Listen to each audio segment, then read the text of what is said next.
Hello everyone, मैं हरमेहर हूँ and आज हम बात करेंगे डिफरेंट डिज़ाइन स्टेप्स की जो एक HCI का प्रोजेक्ट बनाने में काम आते हैं और हम साथ ही में एक प्रोजेक्ट के माध्यम से इन्हें समझने की भी कोशिश करेंगे कि हम इन्हें कैसे इस्तेमाल कर सकते हैं अपना एक फाइनल प्रोजेक्ट बनाने के लिए। तो चलिए शुरू करते हैं।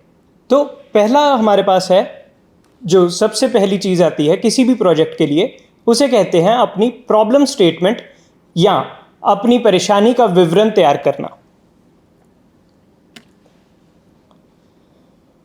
पहला स्टेप किसी भी प्रोजेक्ट के लिए होता है उसका विषय या फिर टॉपिक ढूंढना, जिसे हम प्रॉब्लम स्टेटमेंट या फिर समस्या विवरण भी कहते हैं।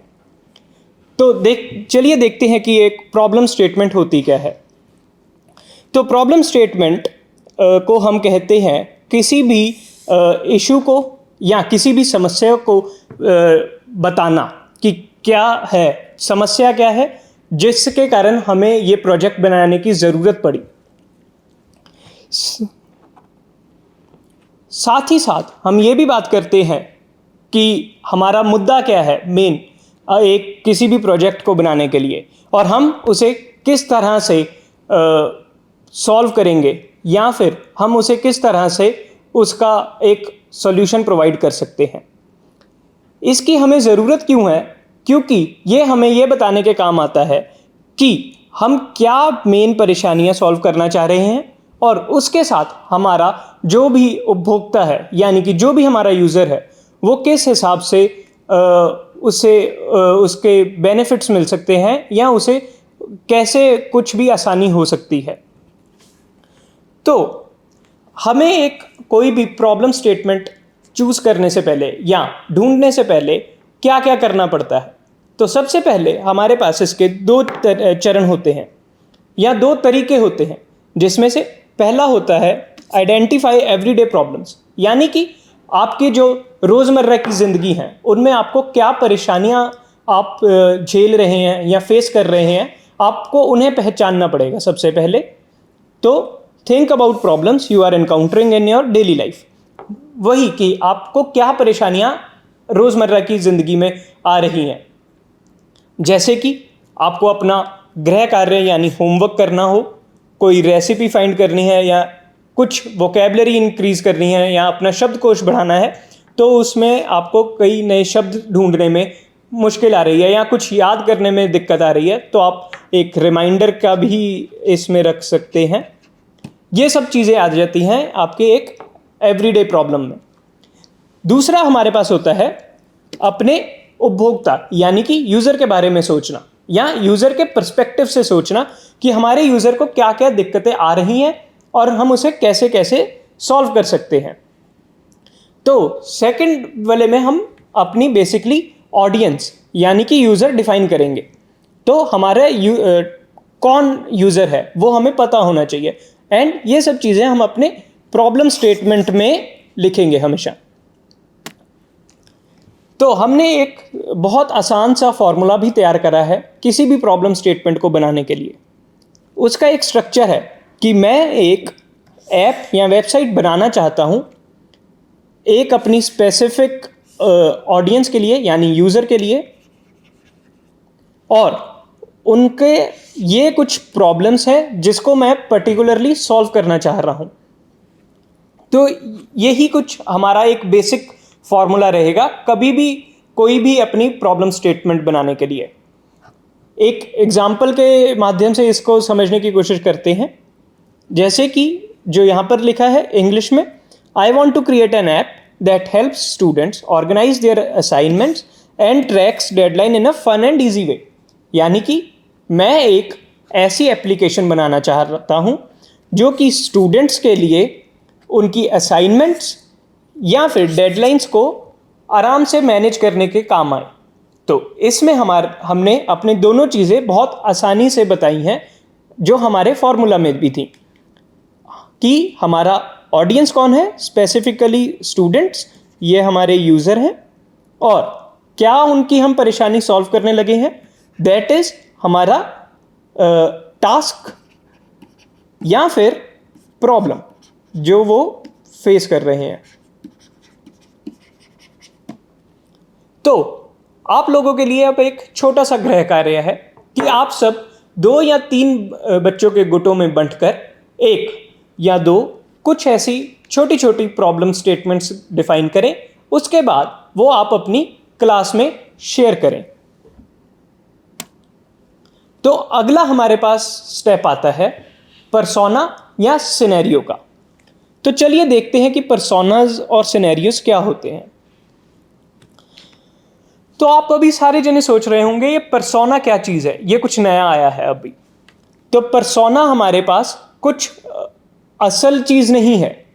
पर्सोना बेसिकली हमारे पास है एक काल्पनिक पात्र, यानी कि फिक्शनल कैरेक्टर, जो हमें हमारे उपभोक्ता यानी कि यूजर को समझने के काम आता है और साथ ही साथ वो ये भी दर्शाता है कि कौन कौन हमारे अलग अलग यूजर्स हो सकते हैं। यूजर्स या फिर स्टेक होल्डर्स होंगे हमारे एक पर्टिकुलर प्रोजेक्ट के, जो भी हमारी ऐप या वेबसाइट को यूज कर रहे हैं। इसके साथ हमें ये पता चलता है कि हमारा जो यूजर है उसके पेन पॉइंट्स क्या हैं, उसकी ज़रूरतें क्या हैं, उसका व्यक्तित्व कैसा है और वो अपनी ज़िंदगी में करना क्या चाहता है इस ऐप के माध्यम से। तो चलिए अब जानते हैं कि पर्सोना बनता कैसे है। तो पर्सोना बनाने की कुंजी है एम्पैथी या फिर सहानुभूति। तो सहानुभूति सबसे ज़्यादा मेन है क्योंकि वो आपको ये बताती है कि आपका जो यूज़र है उसको क्या ज़रूरत है, वो क्या चाहता है और उसकी क्या परेशानियां हैं। इसी के साथ ये हमें साथ ही में ये भी बनाने के लिए सहानुभूति ये भी प्रेरणा देती है कि हमारा यूज़र का एक्सपीरियंस कैसा होना चाहिए जब वो एक हमारी एप्लीकेशन या वेबसाइट को इस्तेमाल कर रहा होगा। दूसरा हमारे पास होता है यूज़र का हाइपोथेसिस। तो इसमें हम बात करते हैं कि जो भी हमारा यूज़र है उसकी जनसांख्यिकी यानी डेमोग्राफिक ज़रूरतें क्या हैं और उन्हें हम किस हिसाब से यूज़ कर सकते हैं अपने एक प्रोजेक्ट में ताकि वो उसके पेन पॉइंट सॉल्व हो सके।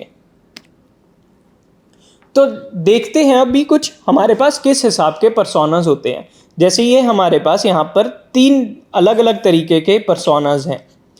तो पर्सोना में हम क्या चीज़ का मेन ध्यान रखते हैं, वो है सबसे पहले उसका एक नाम व्यक्ति का। पर याद रखें ये किसी असली व्यक्ति की बात नहीं होनी चाहिए, यहाँ पर ये सब आपका एक काल्पनिक पात्र है। उसका नाम, साथ ही में कुछ उसकी पर्सनल डिटेल्स जैसे कि एज कितनी है, उम्र कितनी है उसकी, वो काम क्या करता है, पेशा क्या है, अगर पढ़ा हुआ है तो कितना पढ़ा है, वो सब लिखेंगे।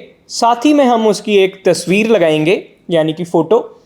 ये भी हम उसकी किसी असल इंसान की उठाकर नहीं लगाएंगे बल्कि एआई से जनरेट करके या फिर गूगल से हमें बहुत आसानी से प्राप्त हुई कोई इमेज उठाकर हम यूज़ करेंगे। उसके बाद हम लिखेंगे कि इसकी ज़रूरतें क्या हैं, नीड्स क्या हैं, फ्रस्ट्रेशंस क्या हैं। फ्रस्ट्रेशंस का मतलब होता है उसकी पेन पॉइंट्स क्या हैं, मतलब उसे दिक्कतें क्या आ रही हैं। गोल्स क्या हैं हमारे यूज़र के, वो करना क्या चाहता है इस चीज़ से, उसकी मोटिवेशंस क्या हैं, क्या उसे प्रोत्साहित कर रहा है कि वो एक चीज़ को करे। तो हमने ये कुछ चीज़ें उसमें लिखनी है ताकि हमें आसानी से पता चल सके कि हमारा यूज़र असल में चाहता क्या है। तो चलिए एक हमने ढांचा बनाया है, उसके ऊपर देखते हैं कि हम पर्सोना किस हिसाब से बना सकते हैं।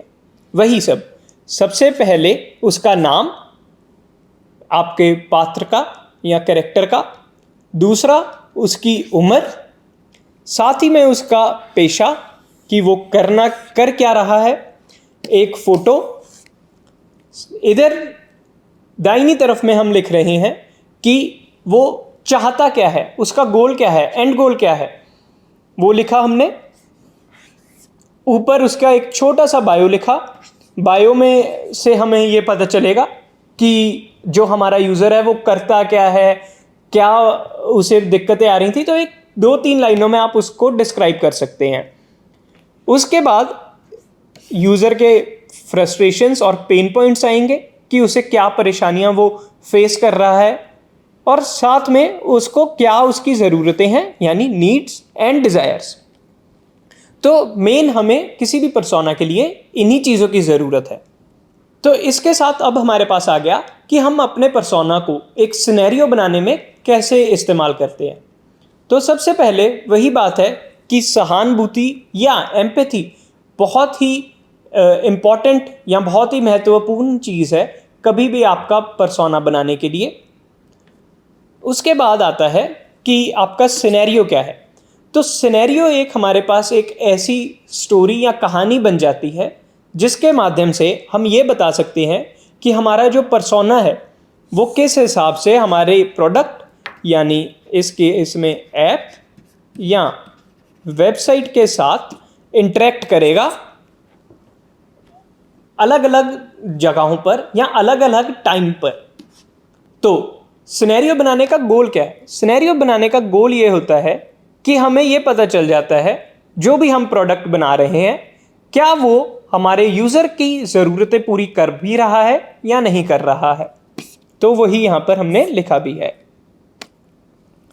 तो सिनेरियो में हम सिनेरियो के साथ हम ये दर्शा देते हैं कि हमारा जो कोई भी पर्सोना है उसकी लाइफ या उसकी ज़िंदगी हमारा प्रोडक्ट आने से पहले कैसे थी, बिफोर प्रोडक्ट, उसके इसमें बेसिकली हम अपने पेन पॉइंट्स लिखते हैं। पेन पॉइंट्स, जब प्रोडक्ट आ गया तब क्या हुआ, यहाँ पे हमने प्रोडक्ट इंट्रोड्यूस करा।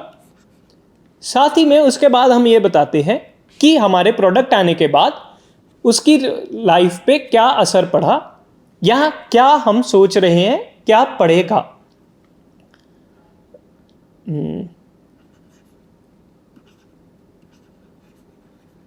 आफ्टर प्रोडक्ट, बेसिकली इसमें हमने अगेन अपने बेनिफिट्स ही लिखने होते हैं जो हमारे यूज़र के पेन पॉइंट्स को टारगेट कर रहे हों। तो जैसे इसमें हमने एक सिनेरियो लिया है जो कि प्रिया का है। कोई भी एक काल्पनिक पात्र था, CSD under graduate, IIIT Delhi में। तो इन्हें इसमें बहुत दिक्कतें आ रही थी अपना सारा कुछ मैनेज करने में कि एक्स्ट्रा करिकुलर और एकेडमिक्स को संभालने में। तो अब उसके बाद एक हमने अपना ऐप बनाई और साथ ही में उसके बाद ये हमारे पेन पॉइंट्स थे सबसे पहले तो कि उन्हें मैनेज करने में दिक्कत आ रही थी। उसके बाद हमने प्रोडक्ट अपना लॉन्च करा जिसके साथ जो प्रिया हैं वो अपना शेड्यूल वगैरह टाइम टेबल वगैरह बना सकती हैं इजीली। उसके बाद क्या होता है, ये हमारा था प्रोडक्ट का फेज़ ये वाला। आफ्टर प्रोडक्ट के लिए हमने ये लिखा कि प्रिया अब ज़्यादा अच्छे से ऑर्गेनाइज्ड है, अपने टाइम का सदुपयोग कर पा रही है और अपने गोल्स या अपने जो एम्बिशंस हैं, डिज़ायर्स हैं, उन्हें बिना भूले या उन्हें बिना पीछे छोड़े। तो ये था कुछ हमारे पास सिनेरियो का सीन। अगला हमारे पास आता है यूज़र फ्लो। तो यूज़र फ्लो होता क्या है, सबसे पहले ये समझते हैं। तो यूज़र फ्लो हमें एक स्टेप बाय स्टेप या चरण बाय चरण ये बता देता है कि हमारा जो यूज़र है यानी कि उपभोक्ता है वो हमारा ऐप के साथ या वेबसाइट के साथ किस हिसाब से इंटरेक्ट करेगा ताकि वो अपना एक गोल जो भी है उसका वो उसे अचीव कर सके। तो अगर इसे बहुत आसानी से समझना है तो हम एक एग्जाम्पल के माध्यम से समझते हैं। चलिए सोचिए कि आपने कोई एक टिकट बुक करनी है जगह A से जगह B तक जाने के लिए। तो आप क्या करोगे, सबसे पहले आप अपना फ़ोन खोलोगे, अनलॉक फ़ोन। उसके बाद आप क्या करेंगे, उसके बाद आप अपनी एप्लीकेशन या वेबसाइट पर जाएंगे। हम ये सोच रहे हैं कि आप अभी अपनी किसी मोबाइल एप्लीकेशन का इस्तेमाल कर रहे हैं। Open mobile application.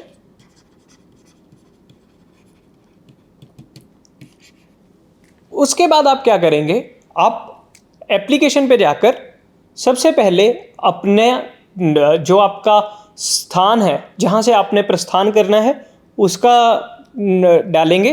तो यानी कि सोर्स जो भी है आपका, साथ ही में आप उसमें डेस्टिनेशन कि आप जाना कहाँ चाहते हैं, किस तारीख को जाना चाहते हैं, और अन्य डिटेल्स आप उसमें भर देंगे।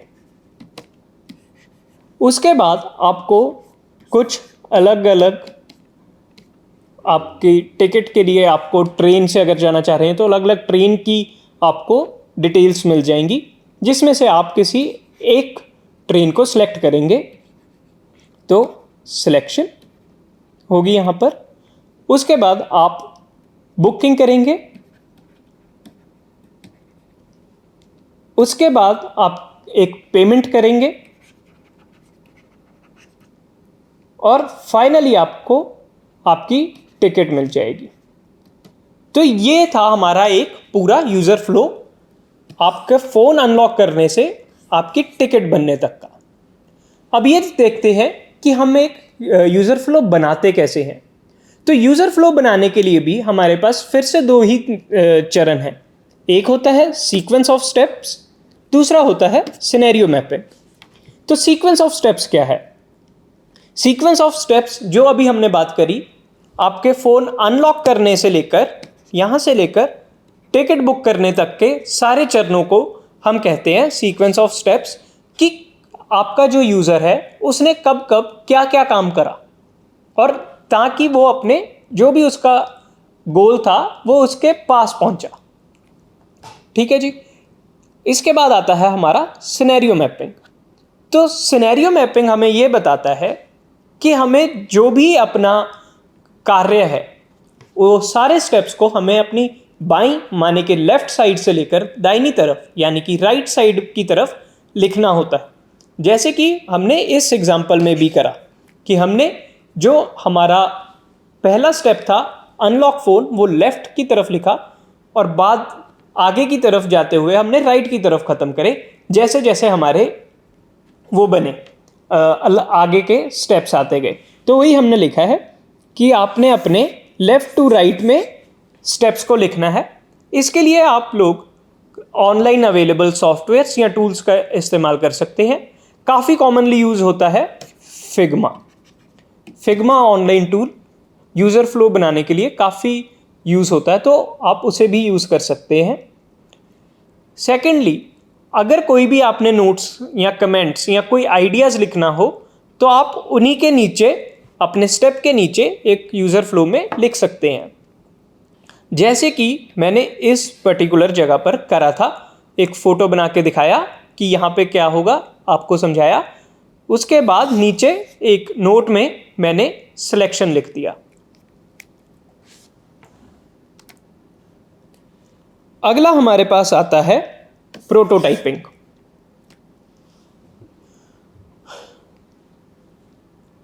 तो प्रोटोटाइपिंग कुछ नहीं, बस हमारी एक एप्लीकेशन को बनाने या डिज़ाइन करने का बहुत आसान तरीका कर देता है, जिसके साथ हमें अपने जो भी हमारी ऐप है उसका लेआउट कैसा होना चाहिए वो पता चल जाता है, और साथ ही में यूज़र का इंटरेक्शन और यूज़र का एक्सपीरियंस कैसा रहेगा हमारा पूरा एप्लीकेशन यूज़ करते हुए वो पता चल जाता है। प्रोटोटाइपिंग जो है वो हमारे पास 3 तरीके की होती है, लो, मिडल और हाई फिडेलिटी।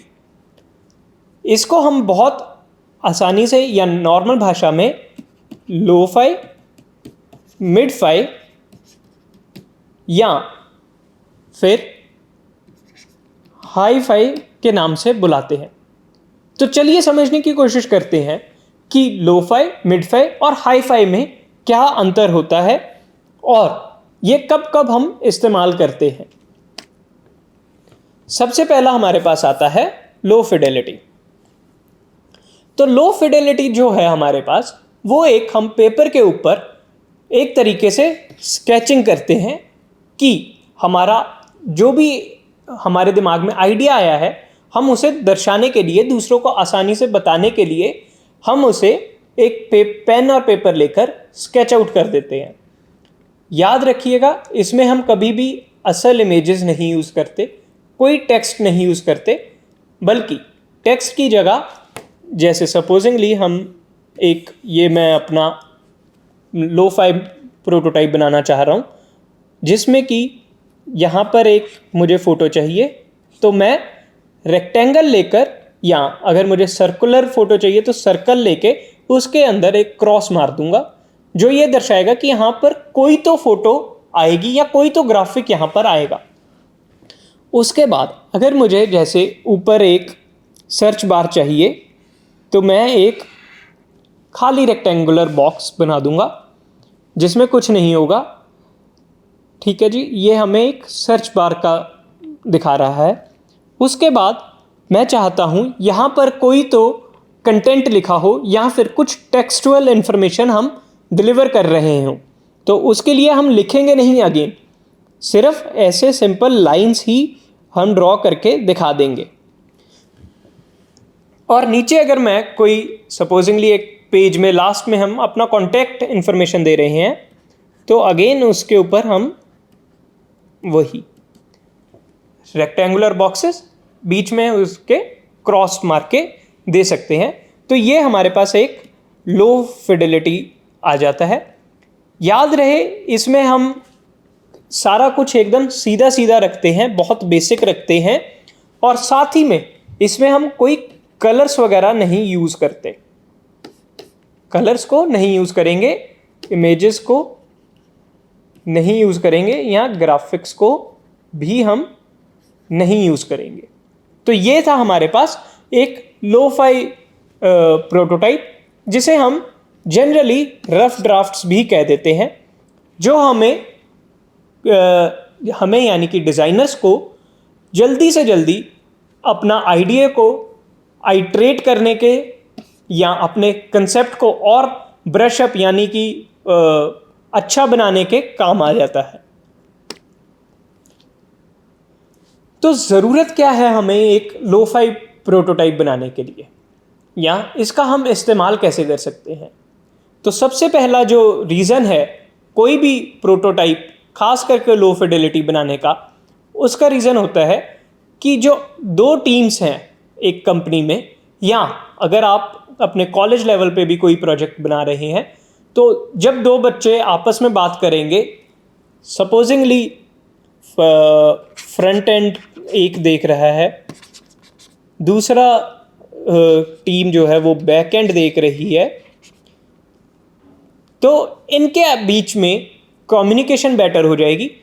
उसके कारण कोलैबोरेशन जो है वो ज़्यादा अच्छे से हो पाएगा, क्योंकि जो हमारी डेव टीम होगी या बैक एंड की टीम है, वो देखकर पहचान सकती है, वो इस जो हमारा लो फिडेलिटी है वो इसे देखकर ये जान सकती है या पहचान सकती है कि मोटी मोटी क्या क्या चीज़ों की रिक्वायरमेंट होंगी हमें। अगला हमारे पास आता है विजुअलाइज करने में, या हमें दर्शाने में, दूसरों को समझाने में मदद करता है कभी भी जो हमारा लो-फाई प्रोटोटाइप होगा। First visualisation of what app will actually look like. इसके बाद साथ ही में जो हमारा सबसे इम्पॉर्टेंट या महत्वपूर्ण इसका यूज़ है वो है टेस्ट एंड वैलिडेट एजम्पशंस। ये हमें ये भी वैलिडेट करने में या पहचानने में या क्रॉस वैलिडेट करने में हेल्प कर देती है कि जो हमने शुरू में अपने यूज़र के पेन पॉइंट्स लिखे थे और जो उसके हमने सॉल्यूशन सोचे थे, क्या वो काम भी कर रहे हैं या नहीं कर रहे। अगला हमारे पास आता है कि कोई भी एक लो फिडेलिटी प्रोटोटाइप को बनाने के हमारे पास क्या स्टेप्स होते हैं। तो हमारे पास बेसिकली 4 स्टेप्स होते हैं प्रोटोटाइप को बनाने के लिए। पहला है डिफाइन ऑब्जेक्टिव्स, जो हम सबसे शुरू में ही करके आ रहे हैं, जिसे हमने प्रॉब्लम स्टेटमेंट का नाम दिया था। तो आइडियली हम ये काम करके ही आ रहे हैं। Problem statement. दूसरा आता है आपका प्रोटोटाइप का मॉडल आपने चूज करना है या सिलेक्ट करना है कि हम कौन से वाला प्रोटोटाइप का मॉडल यूज करके अपना लो-फाई बना रहे हैं। इसके बारे में हम आने वाली स्लाइड्स में बात करेंगे कि कौन कौन से हमारे पास मॉडल्स हैं और कौन सा हमें किस पर्टिकुलर टाइम पे यूज करना चाहिए। उसके बाद हम अपना एक प्रोटोटाइप बनाएंगे। उसके बाद जो हमारा फाइनल स्टेप होता है वो होता है टेस्ट या फिर इवेलुएट करना हमारे पूरे प्रोटोटाइप को। इसकी भी बात हम आने वाली कुछ स्लाइड्स में करेंगे।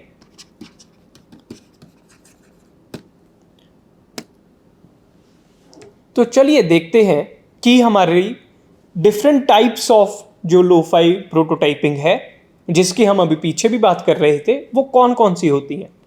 तो सबसे पहली जो है वो है हमारे पास स्टोरी बोर्डिंग।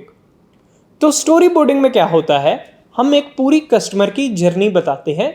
जैसे कि आपको याद होगा हमने एक यूज़र फ्लो में बनाया था, उसी हिसाब से आप देख सकते हैं एक आपका यूज़र फ़ोन यूज़ कर रहा है, उसमें से ये वाली जो एक ऐप है ये हमारी वाली ऐप है जो यूज़र खोल रहा है। जैसे ही यूज़र ने इसके ऊपर क्लिक करा तो आपके पास ये वाला साइन इन वाला पेज आ गया। इसमें से जैसे ही उसने साइन इन करा तो हमारे पास एक ये बेसिक सा लो-फाई प्रोटोटाइप आया। उसके बाद यूज़र ने जब ये एक ग्राफिक के ऊपर क्लिक करा तो उसको अलग अलग डिटेल्स या इन्फॉर्मेशन शो होनी शुरू हो गई, जो कि हमने अपने एक टिकट बुकिंग वाले के माध्यम से भी, एग्जाम्पल के माध्यम से भी देखा था। तो ये था हमारा एक स्टोरी बोर्डिंग। अगला हमारे पास मॉडल है पेपर प्रोटोटाइप का। तो पेपर प्रोटोटाइप जो है उसमें आप जैसे इसमें पीछे देख सकते हैं, ये कुछ हमारे पास अलग अलग पेजेस के प्रोटोटाइप्स, लो-फाई प्रोटोटाइप्स बने हुए हैं। साथ ही में हमने एक फ़ोन का लेआउट पेपर पे बनाया है या फ़ोन का ढांचा एक पेपर पे बनाया है। और जैसे जैसे हम जिस जिस पेज को देखना चाहते हैं, जैसे कि ये सबसे पहले हमारा ब्रांडिंग पेज था, हमने अपने फ़ोन को इस जो ये फ़ोन का लेआउट है हमने इसे उठा के अपने पहले पेज के ऊपर रखेंगे, ताकि हमें ये पता चल सके कि हमारा जो पेज है वो फ़ोन के ऊपर किस हिसाब से कैसा लगेगा, उसकी पोजीशनिंग्स कैसी रहेंगी डिज़ाइन के पर्सपेक्टिव से। तो ये होता है हमारे पास पेपर प्रोटोटाइप। जो जैसे जैसे आप पेज चेंज करेंगे उसी हिसाब से आपको अपना फ़ोन का जो आपने टेम्पलेट बनाया था या ढांचा बनाया था उसे आप आगे करके अगले पेज के ऊपर रख सकते हैं। अगला हमारे पास है वायरफ्रेम या क्लिकेबल प्रेजेंटेशन। ये जो है ये सॉफ्टवेयर्स को यूज़ करके बनाए जाते हैं और बहुत सारे हमारे पास ऑनलाइन सॉफ्टवेयर उपलब्ध है, जैसे कि फिर से फिग्मा, जो कि एक वायरफ्रेम बनाने के काम आ जाता है हमें। इससे क्या होता है, इसमें फ़र्क इतना है कि हम जितने भी बटन्स बना रहे हैं, कोई भी जो बटन है वो जब आप उसके ऊपर क्लिक करेंगे या उसे दबाएंगे तो वो आपको अगला पेज अपने आप खोल के दिखा देगा कि आपका यूज़र का एक्सपीरियंस पता चल जाता है इसके कारण। तो मेन इसमें डिफरेंस यही है। जैसे कि आप ये इसके माध्यम से भी देख सकते हैं कि अगर यूज़र ने सपोजिंगली इसको क्लिक करा तो हमारे पास नेक्स्ट ये वाला पेज खुल जाएगा। फ़र्क इसमें यही है कि यूज़र इसमें इंटरेक्ट कर सकता है, जो कि पेपर वाले केसेस में या जितने भी दो हमने पहले डिस्कस करे थे उनमें नहीं कर पा रहा था। अगला हमारे पास आता है हाई फिडेलिटी प्रोटोटाइप, या फिर जिसे हम हाई-फाई भी कहते हैं। तो हाई फिडेलिटी प्रोटोटाइप क्या होता है, ये एक computer based interactive Fidelity prototype है हमारे पास, जिसमें जो हमारी एप्लीकेशन का सबसे क्लोजेस्ट या सबसे सटीक प्रोटोटाइप होगा और फाइनल प्रोटोटाइप होगा, उसे हम हाई-फाई कह देते हैं। इसमें हम अलग अलग रंगों का और साथ ही में अलग अलग इमेजेस या ग्राफिक्स का इस्तेमाल कर सकते हैं, जो हम अभी तक लो-फाई प्रोटोटाइप्स में नहीं कर रहे थे। इसका एक फ़ायदा ये भी होता है कि जो हमारा लो-फाई प्रोटोटाइप था वो हमें मेजॉरिटी केसेस में या ज़्यादातर केसेस में सिर्फ यूआई के ऊपर फोकस कर रहा था, यानी कि यूज़र इंटरेक्शन के ऊपर फोकस कर रहा था, ना कि यूज़र एक्सपीरियंस के ऊपर। तो जो हमारा हाई-फाई प्रोटोटाइप होगा ये हमें यूज़र एक्सपीरियंस भी बताएगा यूज़र इंटरफेस के साथ साथ। तो अगला ही बात हमारे पास ये आती है कि हाई-फाई जो है हमारे पास, उसे बनाना ही क्यों है, उसकी ज़रूरत ही क्या है, अगर हमने एक लो-फाई तो बना ही लिया था। तो सबसे पहला तो जैसे कि मैंने आपको अभी बताया कि ये हमें यूज़र एक्सपीरियंस भी जानने के काम आता है, तो उसी के साथ हमारी यूजेबिलिटी टेस्टिंग में काम आ जाता है ये, क्योंकि हम अपने यूज़र से डायरेक्ट फीडबैक ले पा रहे हैं कि क्या क्या चीज़ें वो कैसे इंटरेक्ट कर रहा है, उसे क्या क्या चीज़ें चाहिए थी, क्या उसकी वो प्रॉब्लम सॉल्व भी हो पा रही है या नहीं हो रही, कोई नई प्रॉब्लम तो नहीं जनरेट हो रही। तो ये सब हम यूजेबिलिटी टेस्टिंग में देख लेते हैं। उसके बाद क्योंकि इसमें हम ग्राफिक्स, डिज़ाइंस, कलर्स, अलग अलग चीज़ें यूज़ करते हैं या इस्तेमाल करते हैं, तो उस कारण ये हमें प्रेजेंटेशन बनाने के लिए भी काम आ जाता है। या अगर मैंने जैसे कोई एप्लीकेशन बनानी है जो मैं पिच करना चाहता हूँ किसी को, या मैं आपको दिखाना चाहता हूँ, समझाना चाहता हूँ, तो उस केस में भी हम हाई-फाई प्रोटोटाइप यूज़ कर सकते हैं, जिसके साथ कि आपको बहुत क्लियरली या बहुत आसानी से आप समझ सकते हैं, कोई भी लेमैन समझ सकता है कि वो क्या चीज़ है। इसी के साथ साथ बहुत सारा टीम कोलैबोरेशन इसके कारण बढ़ जाता है, जो कि पेपर या लो-फाई प्रोटोटाइप्स के कारण नहीं बढ़ पा रहा था। तो ये हैं अब हमारे पास 3 तरीके के डिफरेंट विजुअल रिप्रेजेंटेशंस, जो कि हमारे तीनों अलग अलग प्रोटोटाइप्स के कारण है, जैसे कि लो फिडेलिटी था, ये मीडियम फिडेलिटी और ये हाई-फाई। तो अब इनमें फ़र्क देख लेते हैं साइड बाय साइड क्या क्या फ़र्क हैं। सबसे पहले हमारे पास है लो फिडेलिटी। तो जैसे कि मैंने कहा था, इसमें हम कोई रंगों का इस्तेमाल नहीं कर रहे, नो कलर्स, नो ग्राफिक्स। इसमें आप देखिए कहीं पे हमने नहीं लिखा कि कौन सा क्या बटन है, क्या कर रहा है, कुछ नहीं बताया।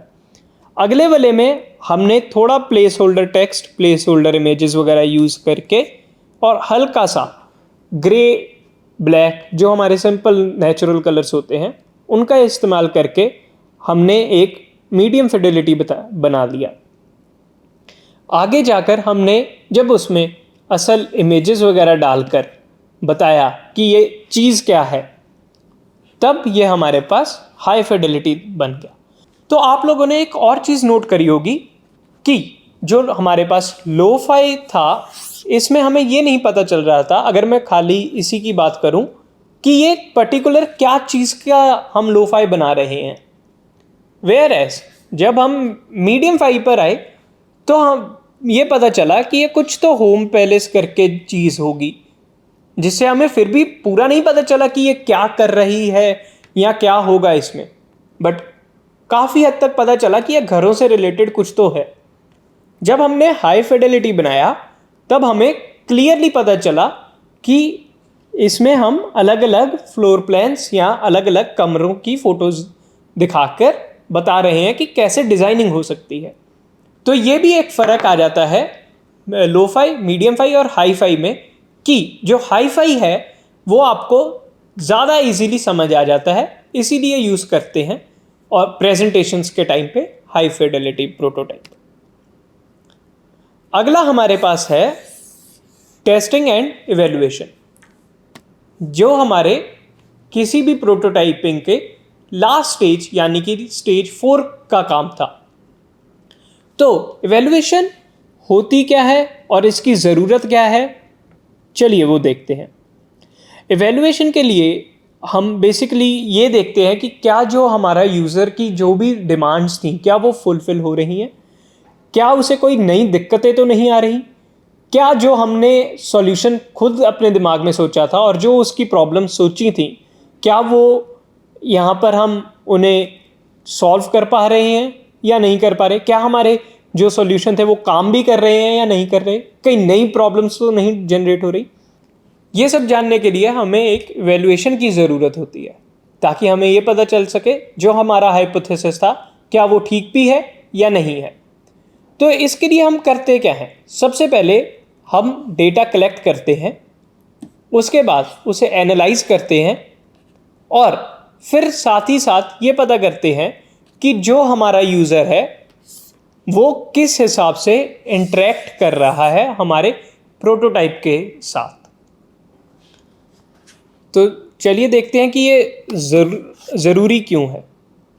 इससे हमें एक तो ये पता चल जाता है कि जो हमारा सिस्टम है क्या वो ठीक है, दूसरा बहुत इम्पॉर्टेंट कि जो हमारा सिस्टम बना है, भला वो एप्लीकेशन है मतलब मोबाइल ऐप है या वेबसाइट है, क्या वो अपना यूज़र को एंगेज भी रख पा रही है या नहीं रख पा रही, क्या यूज़र उसे यूज़ भी करना चाहता है या नहीं करना चाहता।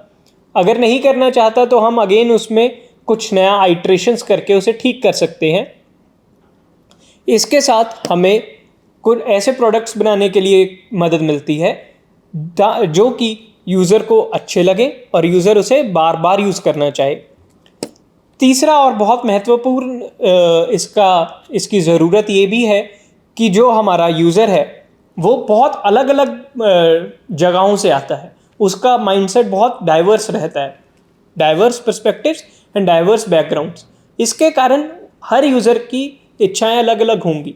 तो क्या हम वो डिफरेंट तरीके के यूज़र्स को केटर कर पा रहे हैं या नहीं, या अगर उनके हिसाब से कुछ इम्प्रूवमेंट्स करनी है तो हम वो भी कर सकते हैं।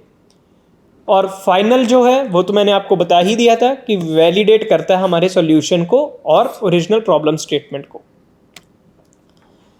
तो हमारे पास 3 तरीके की जनरली इवैल्यूएशन आती है। एक होती है कंट्रोल्ड सेटिंग्स में, दूसरी होती है नेचुरल सेटिंग्स में, और तीसरी होती है ऐसी जो लैब्स में जनरली करी जाती है जिसमें हम डायरेक्ट यूज़र को इन्वॉल्व नहीं करते। तो जो हमारे पास कंट्रोल्ड सेटिंग्स में होता है उसमें हम डायरेक्टली अपना यूज़र इन्वॉल्व करते हैं। बट याद रखें कि ये जो है इसमें हम बहुत कंट्रोल्ड एनवायरनमेंट में, जैसे कि यूजेबिलिटी लैब्स में ये वाली टेस्टिंग वो करते हैं। जनरली हम ये यूजेबिलिटी लैब्स में ये कंडक्ट करते हैं जिसके साथ जो यूज़र है वो उस हिसाब से काम करता है जैसा कि एक डिज़ाइनर या डेवलपर चाहता है, ताकि वो अपना कोई एक स्पेसिफिक हाइपोथेसिस चेक कर सके। जनरली हम इसके लिए यूजेबिलिटी टेस्टिंग और कुछ छोटे मोटे एक्सपेरिमेंट्स करते हैं।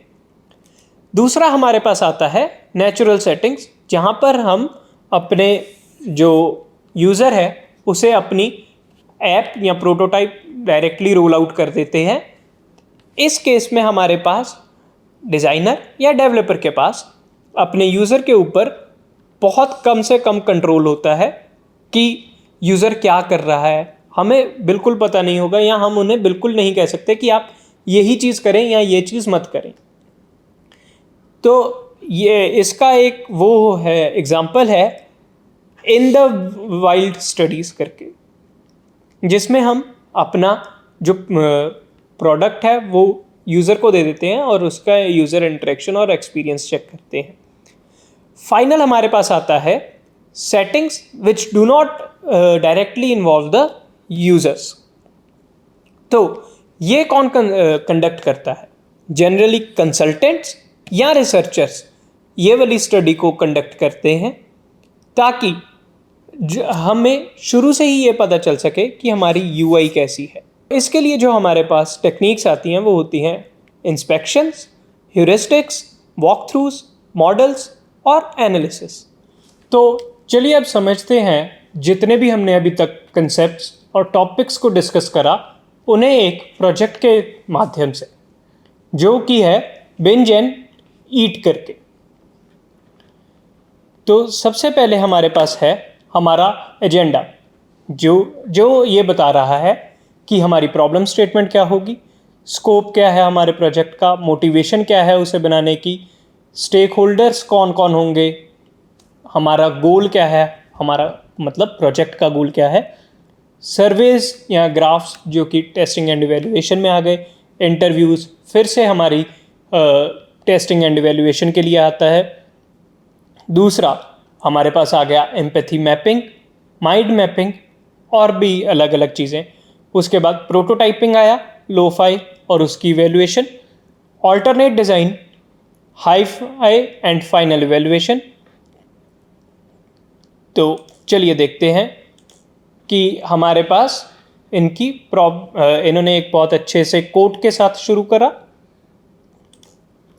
ये आ गई हमारे पास एक हमारी प्रॉब्लम स्टेटमेंट, बहुत ही छोटी, बहुत ही बढ़िया और सारा कुछ फुलफिल करने वाली क्रिस्प सी प्रॉब्लम स्टेटमेंट है, जिसमें हमें हमारी टारगेट ऑडियंस जो कि इसमें सिनेफाइल्स लिखी है वो बता दी, उन्हें क्या प्रॉब्लम आ रही है कि वो अपना फूड सस्ता उसमें सिनेमा में कैसे ऑर्डर कर रहे हैं, वो दिक्कत है उन्हें, उसके लिए उन्होंने एक प्लेटफॉर्म बना दिया। तो बहुत ही आसानी से हमारा वो फॉर्मूला यूज़ करते हुए इन्होंने अपनी प्रॉब्लम स्टेटमेंट बनाई। अगले हमारे पास आ गए स्टेक होल्डर्स कौन कौन हैं। इन्होंने बहुत अच्छे से बताया कि शेफ्स हैं, सिनेमा में मूवी देखने वाले हो गए, डिलीवरी मैन है, रेस्टोरेंट ओनर्स हैं, मूवी थिएटर के जो ओनर्स हैं वो सब हैं। आगे चल के इन्होंने ये बताया कि स्कोप और मोटिवेशन क्या है। स्कोप होता है कि हमारा प्रोजेक्ट क्या करना चाह रहा है, और मोटिवेशन होती है कि हमें बनाने की मोटिवेशन या प्रोत्साहन कहाँ से मिला। आगे इन्होंने ब्रेनस्टॉर्मिंग करी। ब्रेनस्टॉर्मिंग आप कहीं पे भी कर सकते हैं, बहुत इजीली होता है, हमने कवर भी करा है, बट इन्होंने मीरो के ऊपर करा है। आगे इन्होंने ये बताया है कि इनकी जो एप्लीकेशन है उसमें क्या क्या फीचर्स हैं, क्या क्या ये प्रोवाइड कर रहे हैं, जैसे कि QR code, special movie theme snacks, binge bucks membership भी बेच रहे हैं, और क्विजेस वगैरह हैं इसमें। अगला है कुछ फिर से एडिशनल फीचर्स जो इन्होंने बताए हैं, पिछली वाले को ही कंटिन्यू करते हुए। आगे आए यूज़र सर्वेस और रिस्पॉन्सेस। ये बहुत ही महत्वपूर्ण चीज़ है। इससे इन्हें ये पता चला कि इनके जो यूज़र्स हैं या जो स्टेक होल्डर्स हैं उन्हें क्या क्या दिक्कत आ रही है और वो कैसे सॉल्व कर सकेंगे। ये बनाने के लिए यूज़र सर्वेस की काफ़ी ज़रूरत होती है। इन्होंने सर्वेज के लिए इंटरव्यूज़ भी करे अलग अलग यूज़र्स के लिए, जैसे कि एक 17 साल का यूज़र, एक 29 साल का यूज़र और एक 74 साल का यूज़र। तीनों की अलग अलग डिमांड्स रहेंगी क्योंकि तीनों की उम्र अलग है। तो यही थी वो डाइवर्सिटी वाली बात जो हम अपने प्रोटोटाइपिंग के लिए भी बात कर रहे थे। तो ये एक तरीके की हमारे पास यूज़र डाइवर्सिफिकेशन हो गई। दूसरा हमारे पास शेफ़ आ गए, डिलीवरी मैन आ गए, तो इनकी रिक्वायरमेंट्स अलग होंगी। ये भी हमारी डाइवर्स यूजर्स की कैटेगरी के लिए ही है। आगे जाके हमारे पास इन्होंने कुछ पर्सोनास बनाए, आप देख सकते हैं बहुत अच्छे पर्सोनास बनाए हैं इन्होंने। आगे इन्होंने उन्हीं से एम्पैथी मैपिंग करी, फिर एक माइंड मैप बनाया जिसमें इन्होंने बहुत बढ़िया तरीके से बताया है कि इन्हें क्या चैलेंजेस आ रहे हैं, क्या रिक्वायरमेंट्स हैं और इनके स्टेक होल्डर्स कौन कौन होंगे। अगला इन्होंने स्टोरी बोर्ड रूम बनाया अपने एक पर्सोना को लेकर, जैसे कि जोसेफ जोसेफ एक पहली बार यहाँ पे अपनी मूवी देख रहे हैं और उन्हें खाने की ज़रूरत पड़ी, तो वो एक पूरी स्टोरी बोर्ड बना दिया इन्होंने, एक कहानी के माध्यम से बताया, थोड़ा और उसे अच्छे से बताया स्टोरी बोर्ड को ही। फिर इनका ये बना पहला लोफाई डिज़ाइन, जिसे हमने लोफाई या लो फिडेलिटी प्रोटोटाइप में पढ़ा था। आप देख सकते हैं इसमें इन्होंने बिल्कुल भी कुछ ग्राफिक्स वगैरह नहीं यूज़ करे या कलर्स वगैरह नहीं यूज़ करे। अगले में आया लोफाई डिज़ाइन के लिए इन्होंने इंटरव्यूज़ लिए ताकि उसे इवेलुएट कर सकें। अगेन अलग अलग यूज़र्स से लेकर इन्हें ये पता चला, SUS भी एक हमारा इवेलुएशन का मेथड है। ये सब करके इन्हें ये पता चला कि क्या क्या प्रॉब्लम्स यूज़र्स को अभी भी फेस हो रही हैं। ये इन्होंने कंक्लूजन निकाला पहली इवेलुएशन का, जो कि था लो फिडेलिटी के लिए। अगला इन्होंने बना दिया दूसरा डिज़ाइन, जिसमें इन्होंने जो पिछले का फीडबैक आ रहा था उसे साथ में एम्बेड करा या इनकॉर्पोरेट करा और नया एक डिज़ाइन बनाया। ये आ गया इनका मिड फिडेलिटी प्रोटोटाइप, जिसमें इन्होंने काफ़ी अच्छे से दिखाया है कि कौन कौन सी स्टेज पे क्या क्या हो रहा है। मिड फिडेलिटी का भी इन्होंने अपना एक सर्वे करा ताकि फिर पता चल सके क्या प्रॉब्लम्स यूज़र्स अभी भी फेस कर रहे हैं, ताकि ये अपने फाइनल या फिर हाई-फाई प्रोटोटाइप में उसे ठीक कर सकें। तो ये उसी के सर्वेज आए कुछ। तो ये बना इनका मिड फिडेलिटी ऐप डिज़ाइन, जो पिछली वाली प्रॉब्लम्स को फेस करने के बाद या एड्रेस करने के बाद बना। अगला हमारे पास आया मेंटल मॉडल। तो इन्होंने अपना एक मेंटल मॉडल बना के पता करा कि क्या क्या इन्हें ज़रूरत होगी।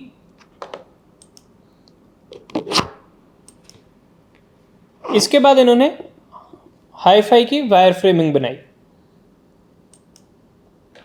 ये हमारे पास आया हाई-फाई प्रोटोटाइप, जिसमें आप देख सकते हैं कि कब क्लिक होगा तो क्या क्या होगा। अगेन ये लेफ़्ट से राइट माने बाइने से दाहिने की तरफ में ही सब कुछ आप देखेंगे चल रहा है। ये था इनका लास्ट में हाई-फाई ऐप का डिज़ाइन। आप देख सकते हैं यहाँ पे इस वीडियो के थ्रू।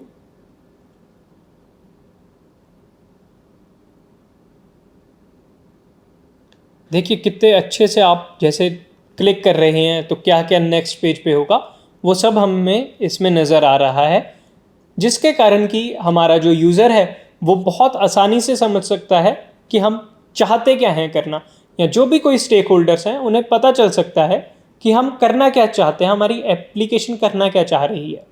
तो ये इन्होंने हाई-फाई का सर्वे करा। हाई-फाई के सर्वे के बाद इन्होंने यहाँ पे रिजल्ट्स लगाए अपने। ये कुछ और रिजल्ट्स आए, इंटरव्यूज़ कंडक्ट करे थे उसके बाद भी। तो ये था हमारे पास HCI का प्रोजेक्ट बिंज एंड ईट, जो IIIT दिल्ली के कुछ छात्र व छात्राओं ने बनाया था।